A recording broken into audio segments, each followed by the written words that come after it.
నిన్ను పగపట్టువారు అవమానభరితులగుదురు. యోబు 8వ అధ్యాయము 21వ వచనము. పగ, దగ, దోషము, కక్ష, క్రోధము, మత్సరము, కీడు, శోధన, అవాంతరము, అపకీర్తి మరియు శత్రుత్వము ఇవన్నీ కేవలం దుష్టు నుండి కలుగును.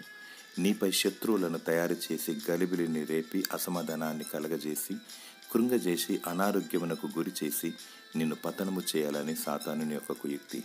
యేసు పాదాల చెంత చేరి ఆయనతో సహవాసం కలిగి ఉంటూ ఆయనకు మొరపెట్టినప్పుడు, ఆయనను ఆత్మతో సత్యంతో స్తుతించి ఆరాధించినప్పుడు దేవుడు కనికరిస్తాడు, నీకు విడుదలనిస్తాడు, నీ శత్రువులను తరిమివేస్తాడు, అవమానమునకును సిగ్గునకును మరియు ఓటమికి వారిని గురి చేసి లయపరుస్తాడు.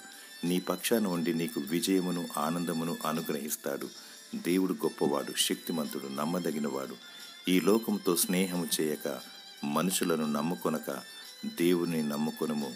దేవుడు నీకు విజయమును ఘనతను దయచేసి నిన్ను దీవించునుగాక.